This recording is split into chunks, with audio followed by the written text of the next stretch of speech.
I froze in the doorway, my breath catching in my throat as my eyes fell on a pair of high-heeled shoes I didn't recognize. They were sleek, glossy, and carelessly kicked aside on the tile floor of my hallway. My heartbeat quickened. Christopher didn't own anything like that. At least he wasn't supposed to.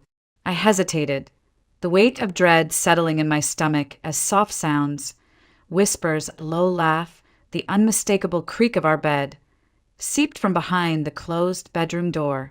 For a long moment, I just stood there, paralyzed. Then I pushed the door open. The sight will haunt me for years. Christopher, my husband, the man I thought I knew better than anyone, lay tangled in our sheets with a red-haired woman I'd never seen before. Her hair spilled across the pillow like fire, her laugh dying mid-breath when she realized I was there. Christopher looked up at me, his eyes wide, not with guilt, but with annoyance, as if I had interrupted something he was entitled to. My throat closed, my chest ached, but no tears came. Not here, not in front of them. I turned sharply, slammed the door so hard the frame rattled, and grabbed my coat from the rack. Cold night air hit me like a wall when I burst outside, but it was better than staying in that room another second. I ran down the street, barely seeing where I was going, just needing distance, needing air. How could he do this to me, to us? Snowflakes stung my face as I stumbled toward the first open place I could find, a small cafe on the corner, glowing warm and golden against the frozen darkness. Inside, I wrapped my arms around myself, trying to stop shaking, but the tremors wouldn't quit.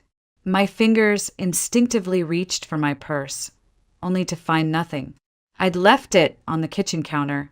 I had no money, no plan, no home, really not anymore. "Coffee's on the house," the barista said quietly, pity softening her eyes. I wanted to thank her, but my voice wouldn't work. I sat at a table, cradling the paper cup, staring at the rising steam, feeling utterly hollow. A few customers glanced my way, curious about the woman sitting alone, shivering like a stray dog. I didn't care. I had nowhere else to go tonight. When the cafe closed, I stepped back into the storm. The city lights blurred through the snow, a dizzy haze that made my stomach lurch. I couldn't go back to that apartment, not with Christopher and that woman there. My feet carried me almost on instinct toward the one place that still felt safe, the publishing house where I'd built my career.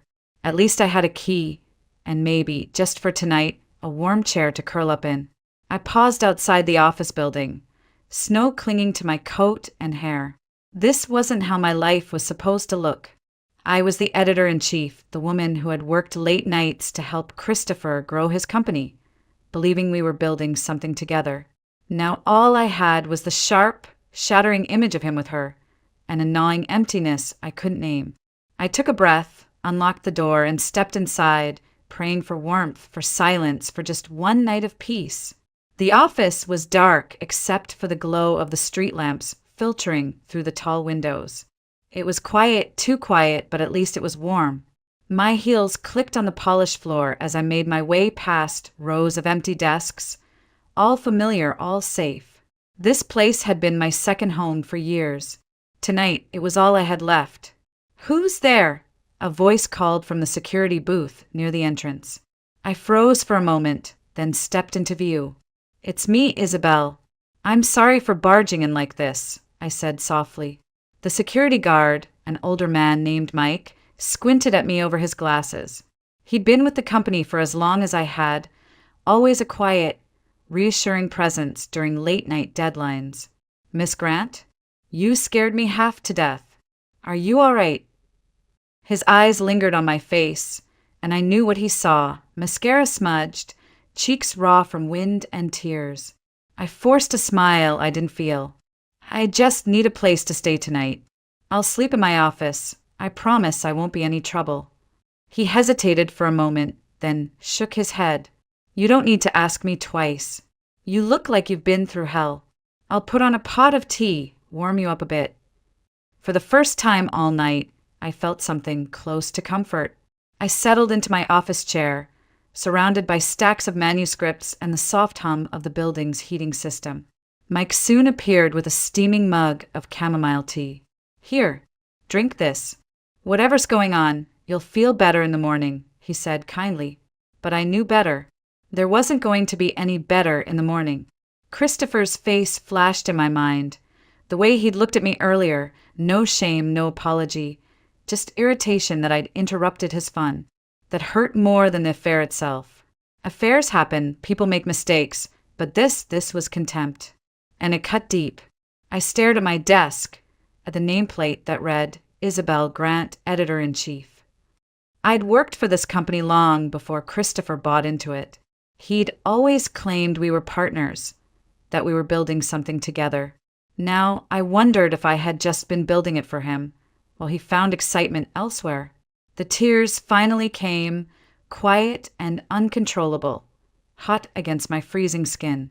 I curled up in my chair and let them fall until exhaustion finally pulled me under. Sleep wasn't peaceful. It was fractured, full of echoes of laughter that wasn't mine, words I couldn't quite catch, and a suffocating weight on my chest. A loud banging pulled me out of it. My heart jumped as I looked toward the door. Sunlight leaked through the blinds, and a familiar voice rang out impatient and sharp. Isabel, open this door. I said, open it. Christopher. I froze. For a moment, I considered pretending I wasn't here, but he already knew. I took a deep breath and unlocked the door. He stepped inside, his expensive coat draped over one arm, looking every bit the man who thought the world owed him respect. What's wrong with you? Why didn't you come home? You made a scene, he barked, as though I was the one who'd humiliated him. I stared out the window, jaw tight, refusing to give him the satisfaction of seeing me cry again. I didn't want to disturb you, and your guest, I said flatly. His lips curled into something that might have been a smirk. So you saw. Good. Saves me the trouble of explaining. You and I were done, Isabel. You've been too focused on work, too cold, too boring. Victoria understands me in ways you never could. Every word was like a slap. You think you can just throw away years of marriage and expect me to thank you for it? I whispered, marriage. He laughed, sharp and bitter. I carried you, Isabel. Without me, you'd still be editing college journals for pennies. You're nothing without me, do you hear me? Nothing. His voice rose, harsh enough to echo off the office walls. I stood, shaking but determined. No, Christopher, you don't get to define who I am. He stepped closer, eyes flashing. You're not leaving me. Not like this. Think carefully, because without me you have nothing. No home, no job, nothing. My stomach twisted, but I managed to push past him, out into the hallway. Then I'll start over, I said quietly, more to myself than to him. His laughter followed me out the door, sharp and mocking, bouncing down the hall long after I'd left the building. I walked aimlessly through the snow, my mind numb. The life I'd built had shattered overnight. My husband was gone, my home was gone, and as of this morning, so was my job. I had no family nearby, no plan, and nowhere to go. The emptiness pressed down like a physical weight until the sound of someone's voice, unexpected, unfamiliar, broke through the fog. Are you all right? A man asked, concern threading through his tone. I turned, and that was the first time I saw him. Alexander Shaw. Alexander Shaw didn't look like the kind of man you simply run into on an icy sidewalk. He carried himself with a quiet authority, the kind of presence that made people straighten their backs without realizing it. A navy wool coat framed broad shoulders, and his voice had that calm resonance of someone used to being listened to. He held out a gloved hand as I steadied myself. I'm fine, I said automatically, brushing off snow from my sleeve, though I clearly wasn't fine at all. His eyes narrowed slightly, reading me far too easily. You don't look fine. For a second, I almost told him everything, that my husband had been cheating, that I'd lost both my home and my job within 24 hours, that I had no idea where I belonged anymore. Instead, I forced a polite smile. Just a long night. I should have walked away, but something about him made me hesitate. And then it happened. As his hand brushed mine, a searing image flared in my mind. A black luxury sedan engulfed in flames, its license plate unmistakable, his face behind the shattered windshield, and his scream. My knees wobbled. "Are you okay?" he asked, catching my arm just as I nearly stumbled again. I grabbed his sleeve, my voice urgent. "Please, don't drive your car tomorrow. I know this sounds insane, but you're in danger." He stared at me, clearly taken aback. "What?" "Just promise me you won't drive it. Not tomorrow." A silence stretched between us, awkward and weighted. Finally, he exhaled and gave a short nod, though skepticism lingered in his eyes. "All right, no car tomorrow." "Thank you," I whispered, unsure why I even cared. Maybe it was because helping someone else, even a stranger, gave me a sense of control I no longer had in my own life. He studied me for another moment. "You live around here?" "Not anymore," I said bitterly, shaking my head. "I guess I don't live anywhere now." Something flickered in his expression, but he didn't press. Instead, he handed me a business card. Alexander Shaw, Shaw Media Group. I blinked. I had heard the name. Everyone in publishing had. He was one of those elusive figures who quietly controlled half the city's media networks. "If you ever need work," he said, almost reluctantly, "call me." I nodded, pocketing the card without any intention of using it. I didn't want charity from a stranger. I just wanted my life back. But deep down, some small part of me wondered if maybe, just maybe, this was the first piece of something new. By evening, I was packing what little I had left into a small duffel. Christopher had already changed the locks on our apartment. I'd returned only to find a locksmith van outside and a stranger holding my key back to me with an apologetic shrug. No entry, no belongings, no home. So I stood in the cold hallway, staring at the door that had once been mine, and made a decision. I still had one place left, one last connection to something pure, untouched by betrayal. My grandmother's old house in Carmel by the Sea. It had been years since I'd been there, but at least it was mine. The trip was long, the weather brutal. By the time I arrived, night had fallen, and the small coastal town was quiet, wrapped in the sound of crashing waves and distant gulls.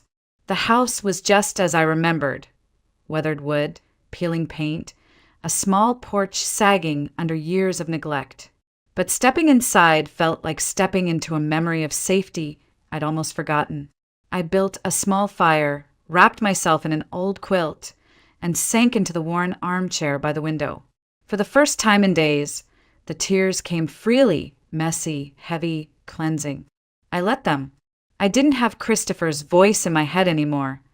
Didn't have his scorn cutting me down. Just the wind, the waves, and the quiet throb of my own heart, slowly, painfully, learning how to keep beating without him. The coastal air had a way of cutting through everything. Pain, confusion, even the heavy fog of betrayal. I woke the next morning to a silence broken only by the crash of waves and the faint creak of the old house settling into its bones. For a moment, I almost believed it had all been a bad dream, until my phone buzzed with messages I didn't want to read. Christopher's name glared back at me on the screen, but I swiped it away. Whatever he had to say, I didn't need to hear it. I tried to focus on simple things. I swept dust from the living room, opened the windows to let in salt-kissed air, and searched the cabinets for anything edible. There wasn't much, just a few canned goods and tea that had probably expired 3 years ago. I'd have to make a trip into town later. But first, I needed to check the old generator in the shed. That's when I heard it, a groan, muffled and close, carried on the wind. My head snapped up. A few yards away, near the path leading to the beach, someone lay half buried in snow. I rushed forward, my heart pounding, and recognized him immediately. Sasha! The name tumbled out before I realized it. He'd been a childhood friend, someone I hadn't seen since before I left for college. Life hadn't been kind to him. That much was obvious from his thin coat and pale face. He was drunk, barely conscious, mumbling nonsense as I struggled to pull him to his feet. "You're going to freeze to death out here," I said, dragging him toward the house. He mumbled something about no one caring, about life being too heavy. My chest tightened at the words. I knew exactly how that felt. Getting him inside wasn't easy, but somehow I managed. I wrapped him in blankets, started the fire, and brewed what little tea I had. Slowly, color returned to his cheeks. He gave me a weak smile, one that carried both gratitude and shame. "Thanks, didn't think anyone would bother," he whispered. I sat beside him, exhausted but oddly lighter than I'd felt in days. Helping him reminded me of something I'd forgotten. I wasn't powerless. I could still choose kindness, even when life felt unkind to me. But my body had limits. Hours later, fever crept over me like a slow tide. My fingers, still raw from hauling him, burned and tingled. I tried to ignore it, but by evening I couldn't stand straight. The world tilted, the room spun, and then nothing. When I opened my eyes again, everything was blurred. I was warm, though, wrapped in a blanket that smelled faintly of cedar and citrus. A figure sat by the window, tall and composed, reading something on his phone. "Alexander." My voice was a hoarse whisper. He looked up, startled, then set the phone aside and approached. "You're awake. Good."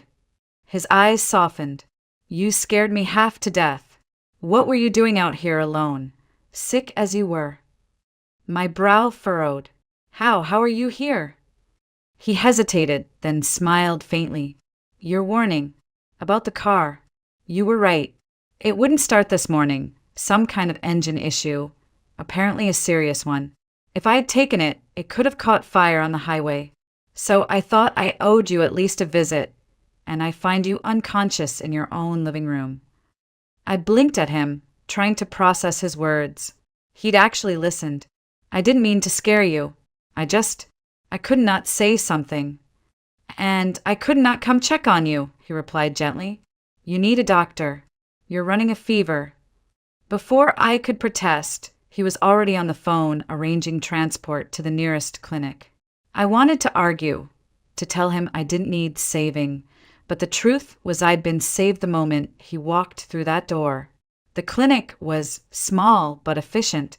They treated my fever, bandaged my frostbitten fingers, and kept me overnight for observation. Alexander never left the waiting room.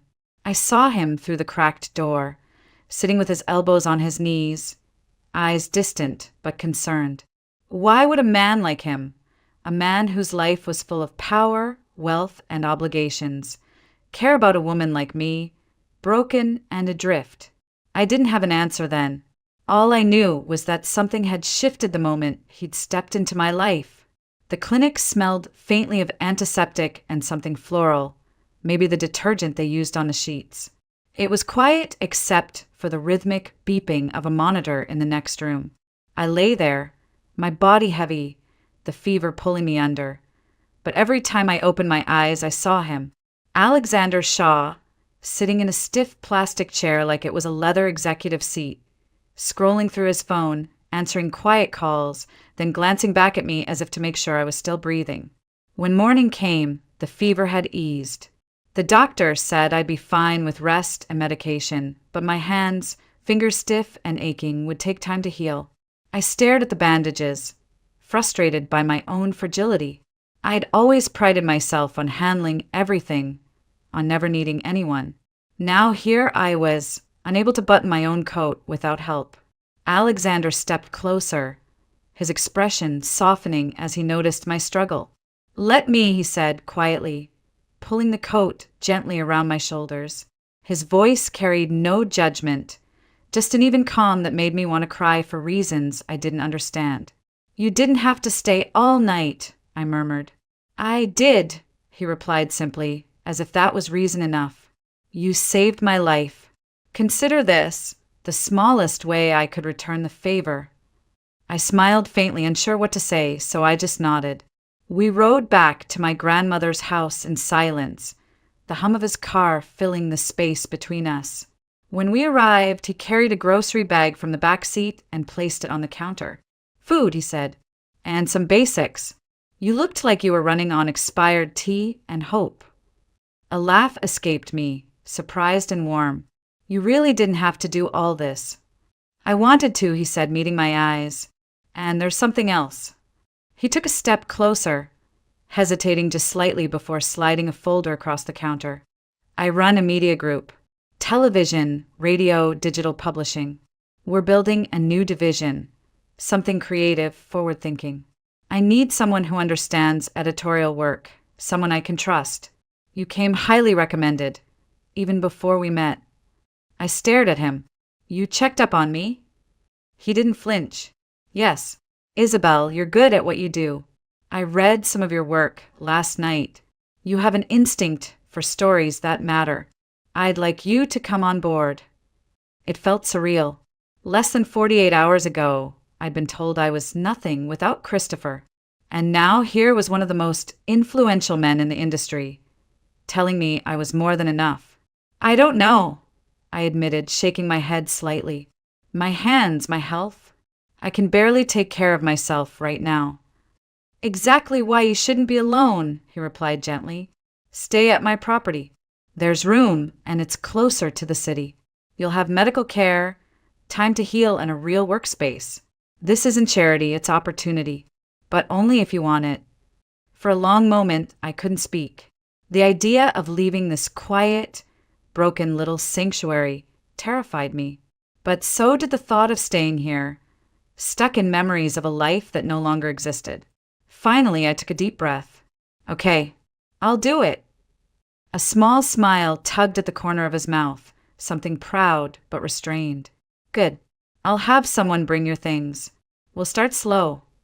That afternoon, we packed what little I owned. A few clothes, a box of books, some family photos.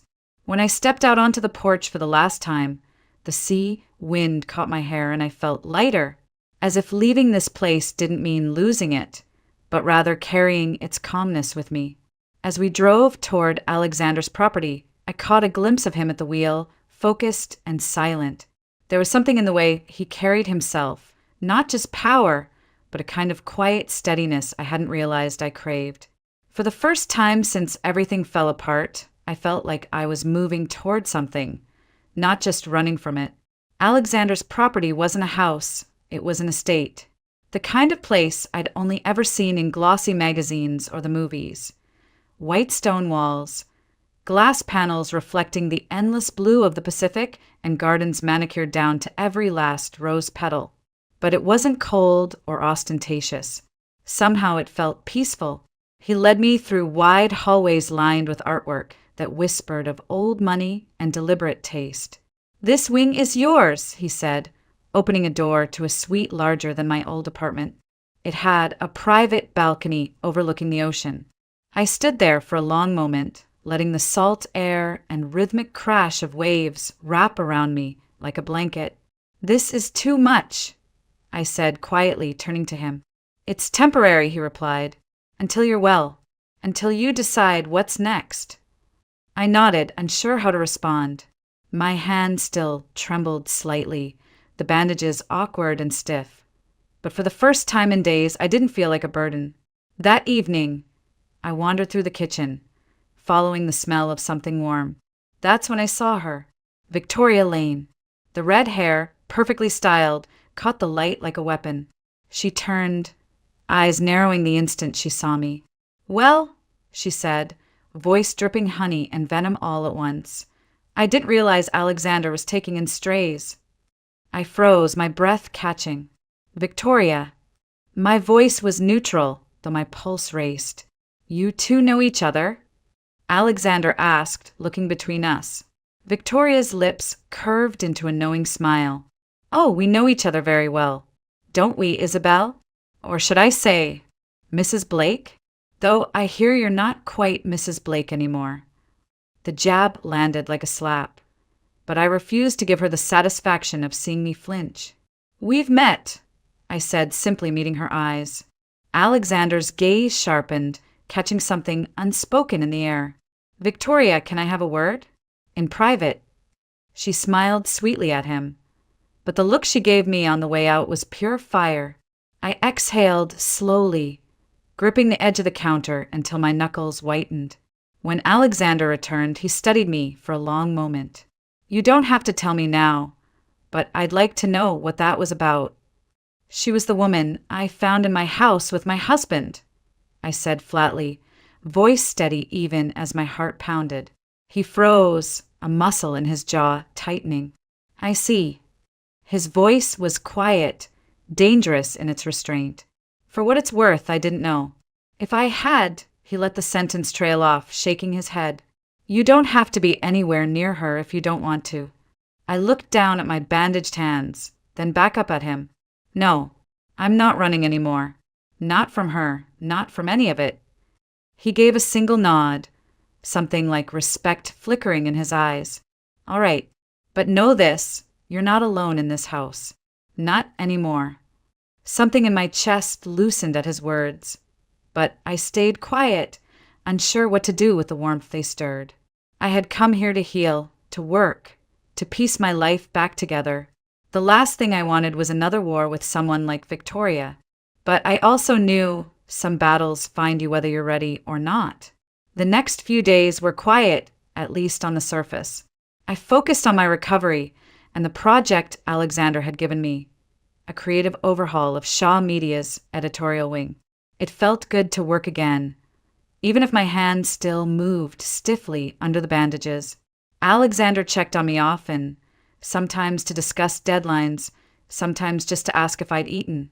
He was careful, deliberate, never crossing boundaries, yet always present when I needed him most. Victoria, on the other hand, seemed determined to make the house feel smaller than it was. She lingered near the kitchen when I walked in, made subtle comments when Alexander wasn't around. "Must be nice living here for free," she said once, swirling her wine glass and watching me like I was an insect she might crush. "I'm working," I replied simply. "Sure," she smirked. "That's what they all say." I didn't take the bait. Every part of me wanted to snap back, to remind her she'd been in my bed with my husband, but I stayed quiet. The old me, the one who used to argue every injustice, was learning that sometimes silence is power. Alexander noticed more than I realized. One evening, after Victoria stormed off following a particularly sharp remark, he stood by the window, hands in his pockets, staring at the waves. "She won't be here much longer," he said quietly. "You don't have to do that for me," I replied. His eyes met mine, steady and warm. "It's not for you. It's because I see her clearly now. Sometimes it takes someone else's pain to reveal what we've been avoiding." That struck deeper than I expected, and for the first time in weeks, I felt something close to gratitude that didn't ache. Our work sessions stretched into late nights, papers scattered across the dining room table, laptops glowing under the soft light. Alexander wasn't the untouchable businessman I'd assumed he was. He was patient, focused, and surprisingly funny in quiet ways. I found myself looking forward to our conversations, to the sound of his laugh breaking through the seriousness of our tasks. But Victoria wasn't done. One afternoon, while Alexander was out, I caught her in his office, rifling through files she had no business touching. She jumped when she saw me, then straightened with a defiant tilt of her chin. "You think you've won something, don't you? A new job, a new man, a new life. But people like you never keep it. You break everything you touch." Her words landed like shards, sharp and personal. For a moment, the old wound of Christopher's betrayal throbbed all over again. But then I remembered the night I'd saved Sasha, the way I'd rebuilt myself from nothing in Carmel, and the look on Alexander's face when he'd said I wasn't alone anymore. "No, Victoria," I said calmly, stepping past her. "That's your story, not mine." She stared at me, stunned, before storming out, heels clicking like gunfire against the marble floor. That evening, Alexander returned and noticed my silence. "What happened?" he asked. Victoria tried to rattle me. "It didn't work," I said, almost surprised at how true it was. He smiled slightly, something proud in his eyes. "You're stronger than you think." For the first time in a long while, I believed it. I was healing, not because someone rescued me, but because I was choosing not to stay broken. Victoria's unraveling began quietly. At first, it was little things, missed meetings, whispers among the staff, the brittle edge in her voice when she thought no one was listening. Then came the mistake she couldn't hide, an unauthorized withdrawal from one of Alexander's project accounts, covered up with forged documents. Alexander found out within hours. He didn't yell. He didn't even raise his voice. He simply placed the evidence on the table between them. "I trusted you, Victoria," he said quietly, his tone colder than anger. "Pack your things. You're done here." She tried to fight, spinning a web of excuses, even attempting to pin the blame on me. But Alexander didn't waver. "Leave before I make this official and public," he said. There was no victory in his voice, only a finality that ended whatever power she thought she held. I stood in the doorway, silent, watching her go. Part of me expected to feel triumphant, but instead, I just felt free. She wasn't my problem anymore. None of it was. Around the same time, news broke about Christopher. A financial investigation had revealed years of manipulation in our old publishing house, shell accounts, falsified contracts, funds siphoned into ventures he'd kept hidden. He was forced to resign, his name splashed across headlines for all the wrong reasons. I didn't gloat. I didn't even call him. Some endings don't need applause, they just need closure. One evening, I walked to the balcony of my suite, breathing in the salt air. Alexander joined me, 2 mugs of tea in his hands. "You've been quiet today," he said, handing me one. "I was thinking about how much has changed," I admitted. "How much I've changed." "You have," he agreed softly, "but not because of them. Because you chose to." I smiled, realizing how true that was. The betrayal, the loss, the chaos. It had all pushed me to this point, yes. But healing wasn't something they gave me. It was something I claimed for myself. I turned to Alexander. "Thank you for everything." He shook his head. "You don't owe me thanks, Isabel. You saved me before you even knew me. All I did was return the favor." We stood there for a while, silent except for the waves. For the first time in what felt like forever, I wasn't waiting for something to break. I was simply okay. And that was enough. The days that followed felt different, not because life suddenly became perfect, but because I no longer felt like I was walking on broken glass. I woke up early, not from anxiety, but from choice, drawn to the sound of waves hitting the cliffs below the estate. Each morning, I'd take my tea onto the balcony, breathing in the sharp scent of salt and pine, and let the quiet soak into me. Alexander and I worked side by side as the new editorial division took shape. It wasn't just a job anymore. It was something that mattered, something that felt like my own. My hands healed slowly, but I learned to adapt, and with every manuscript approved, every idea pitched, I felt myself growing stronger. Not the woman Christopher had once tried to define, but someone new entirely. One afternoon, Alexander found me in the library, staring out at the sea. "You're far away today," he said, handing me a folder. "Just thinking," I replied, smiling faintly, "about how quickly everything can fall apart, and how sometimes that's what saves you." He studied me for a long moment, then said quietly, "You saved yourself, Isabel. Don't forget that." I closed the folder and looked at him, really looked at him, the man whose life I'd stumbled into, whose presence had shifted something deep inside me. "I didn't do it alone," I admitted.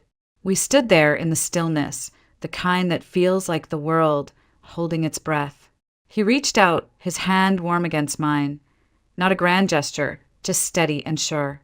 "You don't have to do anything alone anymore," he said simply. I didn't answer with words.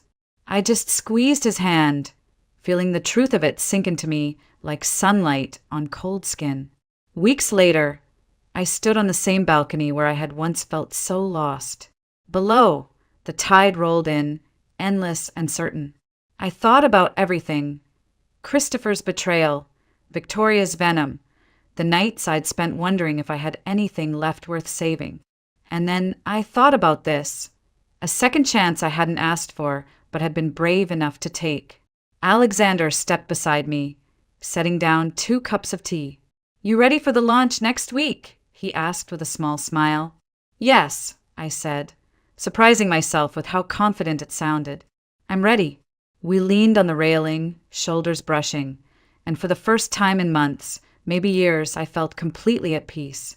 Sometimes betrayal shatters everything you thought you were, everything you thought you wanted. But sometimes it clears the path for something better, something stronger. I had lost a marriage, a home, and the life I thought I'd built, only to find myself, my purpose, and a love that grew out of honesty, not obligation. Healing doesn't come overnight. It comes in small choices. To get up, to keep going, to forgive yourself for trusting the wrong person, and to be brave enough to trust again. And in those choices, life can become whole again, even beautiful.